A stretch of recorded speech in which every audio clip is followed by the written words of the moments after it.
좀 짜릿해지잖아요. 그럼 그때 고속도로 자유로야. 안녕하세요. 우리는 크마크입니다. 이제 따라할 수가 있겠어. 사실 저희가 저번 주 주제가 되게 좀 묵직하지만 요즘 참 화두가 되는 그런 주제로 얘기를 해봤었는데 오늘도 그래서 여러분들이 좋아하는 거 들고 왔어요. 매운맛? 빨간맛? 매운 빨간 맛 괜찮아요? 네, 괜찮아요. 떨고 있는데 있는데? 보는 거예요? 그러니까 여러분 기대해 보시면서 여기 장가야지 안 되겠어. 자, 피디님 오늘 주제는 뭔가요? 네, 오늘의 주제는 크리스천이 연애할 때 스킨십은 어디까지 가능한가요? 입니다. 아니 어디까지 생각한 거야? 왜 다시 나와요? 아니 이렇게 결혼을 해도 애를 낳은 지 이제 1년 정도 된 이 아지매들도 5살, 7살 키우는 아지매들도 스킨십 얘기만 나오면 난리 여기서 막 빨개지고 막 이러는데 여러분들은 오죽하시겠어요? 네, 스킨십 어디까지냐고요? 정해야 되나? 정해야 돼요? 내가 하고 싶은 만큼 하면 안 돼? 왜? 내 몸인데 왜? 사실 이런 고민들 저도 청년 때를 겪어보니까 정말 필요하구나라고 생각이 들어요. 왜요? 스킨십의 끝은 정해져 있잖아요. 근데 처음에는 약간 그 어린이 보호구역이야. 20km, 30km 이렇게 천천히 가. 근데 딱 어느 정도 뭔가 느낌이 온다라는 막 짜릿짜릿하다. 뭐 어떤 분은 손만 잡아도 짜릿하시는 분들이 있고 어떤 분은 눈만 마주쳐도 짜릿하시는 분들이 있는데 보통은 이제 뽀뽀에서 키스 단계 좀 짜릿해지잖아요. 그럼 그때 고속도로 자유로야. 그래서 많은 청년들이 하나님을 사랑하는 많은 청년들이 인간이잖아. 인간이기 때문에 안 되겠다. 나는 고민을 할 수밖에 없는 존재구나 해서 참 조회수도 많이 나오는 것 같아요. 우리 말고 다른데 그쵸? 아니 근데 언니가 너무 정확하게 찝어준 게 나 왜 넘어? 이게 끝이 있다고 언니가 얘기를 했잖아. 네. 그러니까 이 질문을 한 의도를 그걸로 파악할 수 있을 것 같아. 그러니까 결국에는 혼전순결이랑 연결이 될 수밖에 없는 것 같아. 맞아요. 저는 이제 결혼을 한 입장에서 스킨십은 저는 다 해봤으니까. 스킨십의 끝은 그거다. 이거 좀 안아주시면 안 돼요? 촬영 중에 너무 더워. 아니 여자들밖에 없는데 왜 그런 거야? 네.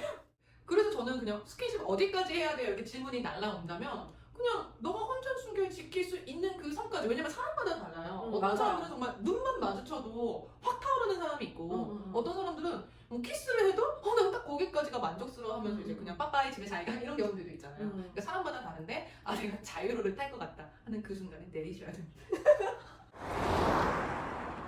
근데 혼전 순결 같은 경우에는 해야 돼요? 안 해야 돼요? 그럴 때는 우리 정말 있잖아요. 성경책이 있잖아요. 그쵸. 우리의 교과서 이렇게 하면 된다. 거기는 정확하게 여러분 정확하게 나와 있기 때문에 판단이 흐려질 수가 없습니다.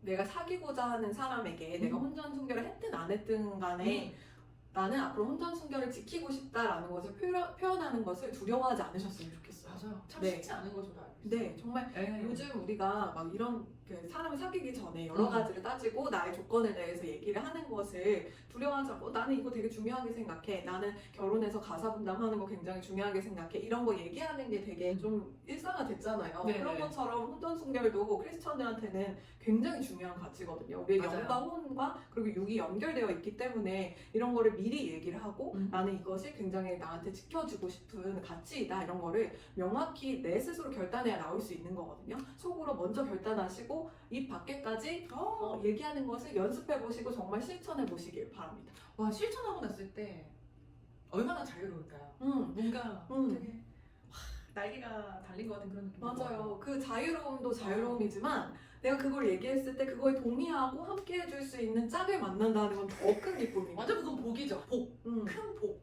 네. 저도 진짜 하나님 안에서 가정을 이루고 싶다는 소망을 갖고 나서 제가 남편을 만났을 때 이렇게 얘기했어요. 나는 지금 결혼할 사람 찾고 있고 그리고 난 혼전순결 꼭 지켜줄 사람 지금 찾고 있다. 근데 남편이 거기서 오케이를 해줬습니다. 남편자랑. 남편자랑. 이렇게 자연스럽게 할 게 있어요. 근데 그것만큼 나의 가치관이랑 잘 맞는 사람을 찾는 것도 그것만큼 쉬운 일도 없죠. 맞아요. 네. 때문에 그리고 더 대단한 분 계시잖아요. 네. 저는 이 시대의 마법사라는 별명이 있는 저 신랑하고 같이 살고 있는데 마법사라고 하면 또 오해하실 수도 있으니까 정확히 말씀해 주셔야 네, 돼요. 저희 왜 신랑은 마법사인지. 네, 딱 확실했어요. 그런 남자가 있어? 여러분 있어요. 나는 결혼한 여성하고 결혼식 후에 나는 관계를 가지겠어.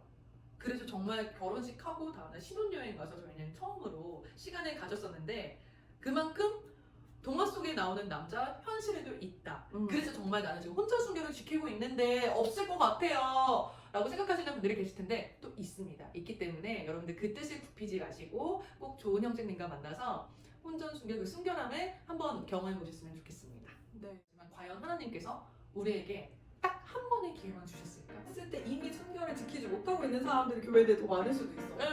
그것도 훈련이다. 네. 내가 가진 걸 솔직하게 얘기할 수 있는 용기. 근데 요새는 혼순결이 나는 그러니까. 진짜 중요한 것 같아. 사실 나는 지금